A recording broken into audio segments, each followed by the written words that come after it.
There were moments when men's cruelty could not be explained. It had to be seen.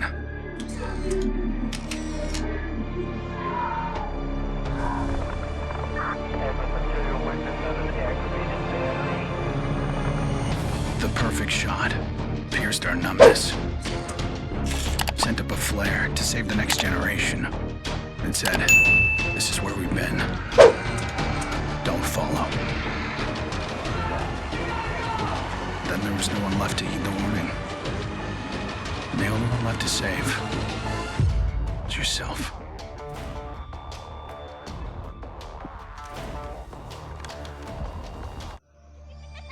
My earliest memory is war. It was a conflict so complex that it could never be resolved.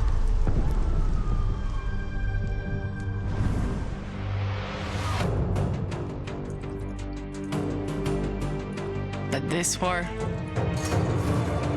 isn't complicated.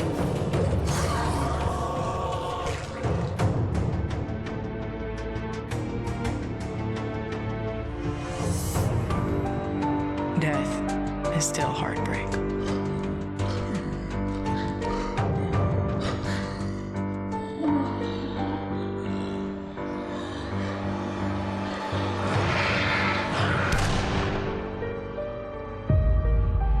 But a kill is a kill.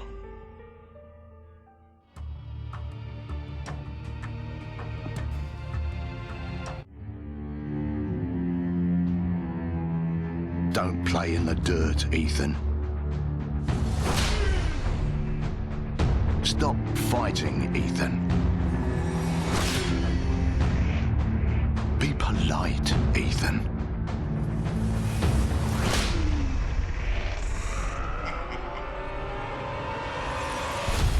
We can suppress the animal instincts all we want, bury them under layers of polish. But they exist for a reason. When we lived in a genteel fairy tale world, somebody did the dirty work out of sight. But when the fairy tale turned nightmare,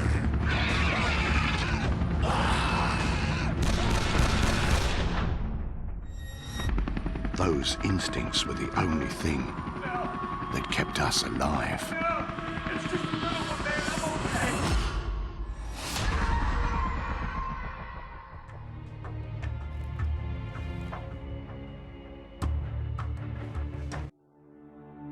Where there is life, there is light.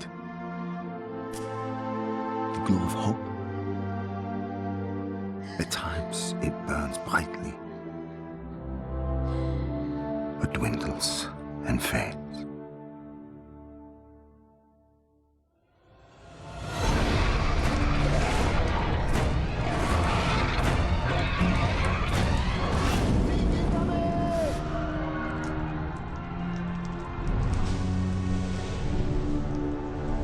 But once it is lit, we must never let it die.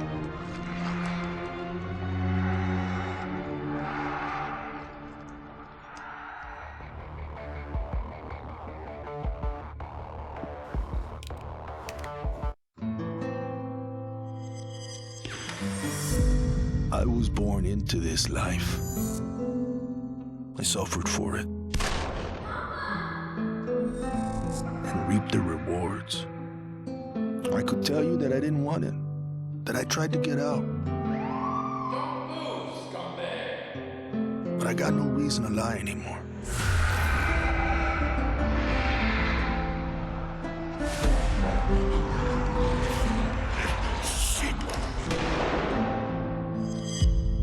That life is the only reason I'm still here.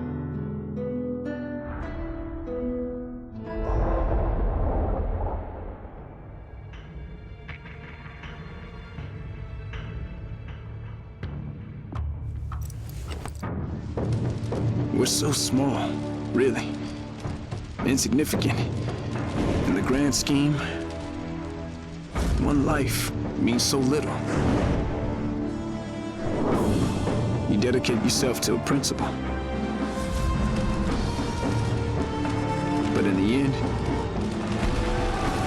is out of your control.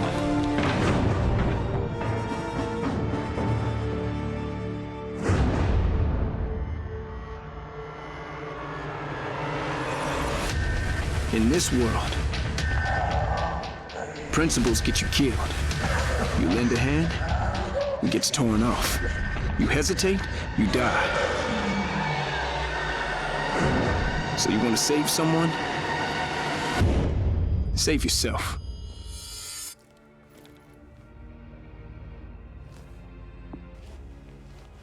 To all my classmates who alienated me because I was different. To anyone who never gave me a chance. To the people who ignored me while I hid behind zeros and ones. Thank you.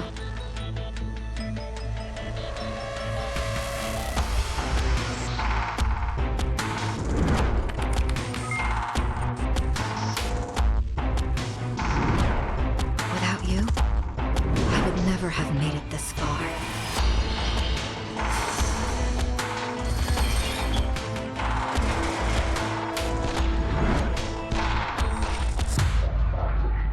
I would have been weak and dependent. I would have ended up just like you.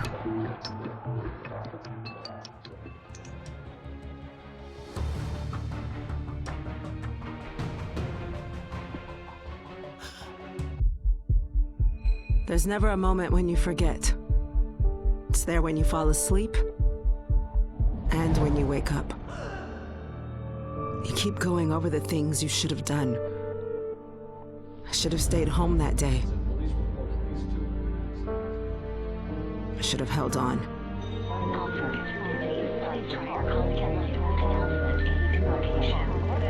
The agony is always there. But I've learned to live with it.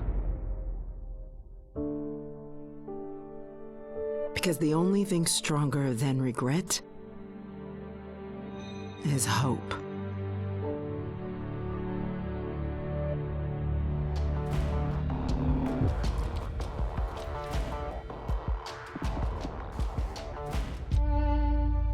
I was never afraid of Cachet the Deathless.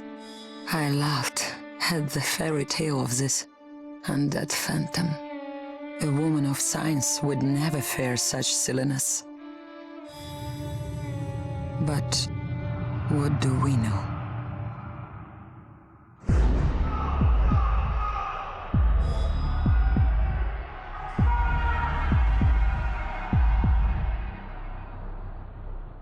Science cannot explain what I've seen.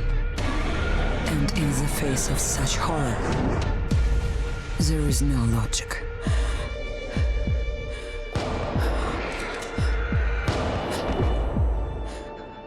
Only faith.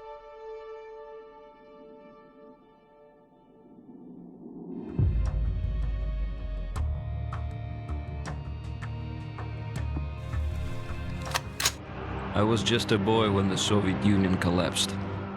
The nation was divided in two. Those with power and those without. At 8 years old, I learned the price of weakness. And I vowed never to pay that price again.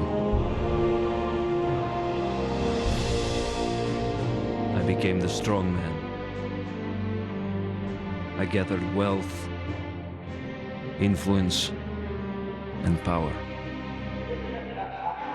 But nature is indifferent to the hierarchy of men. Once more, she burned my world to ashes, leaving only bitterness and the rage I would need to survive.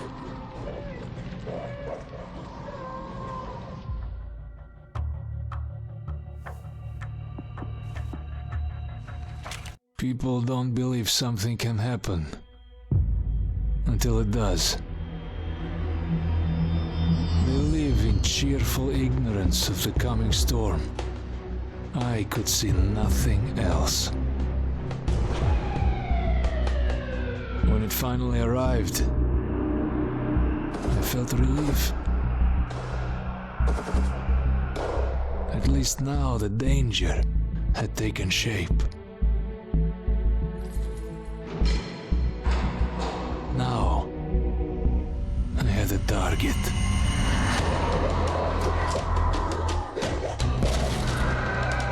And I didn't have to fight alone.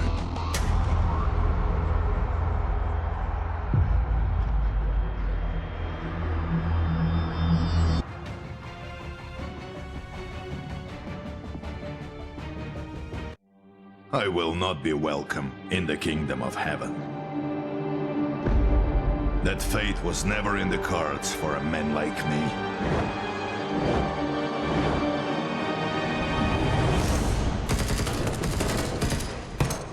The Lord had other plans.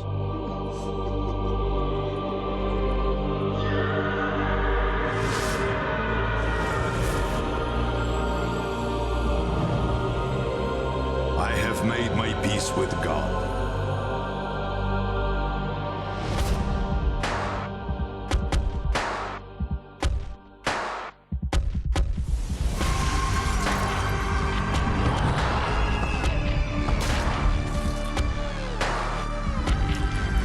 He is with me in this life. And that is enough.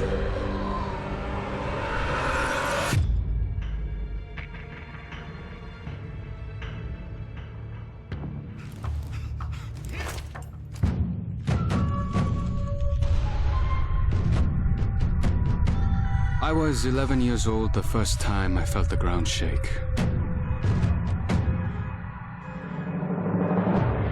My instinct was to leave, but my grandparents wouldn't hear of it. This is our home, they told me. We don't leave. I came to live by that code. Earthquakes, tsunamis, typhoons, they're all part of life here. We accept them. We don't leave. When the evacuation was announced, I rejected it. This wasn't our way. Then I saw them. And I understood. This wasn't another disaster. This was a war.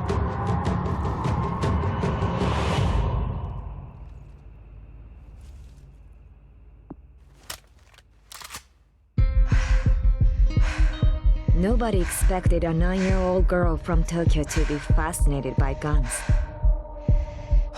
Nobody imagined a 22-year-old university senior would drop out and train for the biathlon. Nobody believed that the daughter of a salaryman could win Olympic gold. And nobody predicted that a necrotic plague would decimate our planet's population. But life is all about the unforeseen.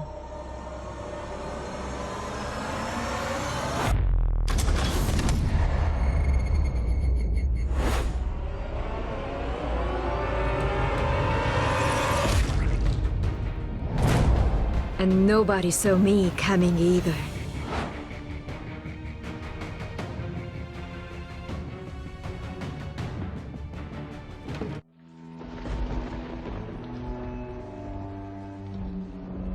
I always wanted to be a cop. Thought I could do some good. But the scum on the street kept destroying lives. While I was wrapped up in red tape.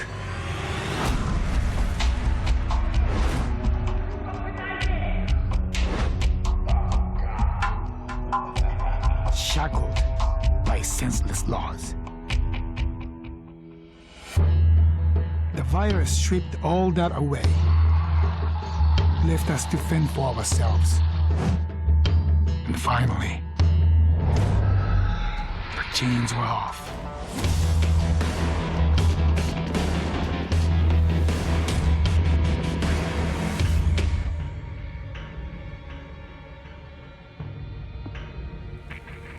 Growing up in Tokyo, you either became a salaryman or you were a waste. If you asked around, it's safe to say I was the latter. They said I lacked self-control, that I shamed my family. So my father sent me off to relatives in the States. Turns out, Americans care a lot more about earnings than honor. Which worked out fine. Until the Zeke showed up.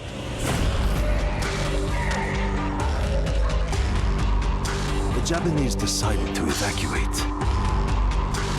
They didn't have the firepower to fight. But I had special skills. So when everyone else was leaving, I went home.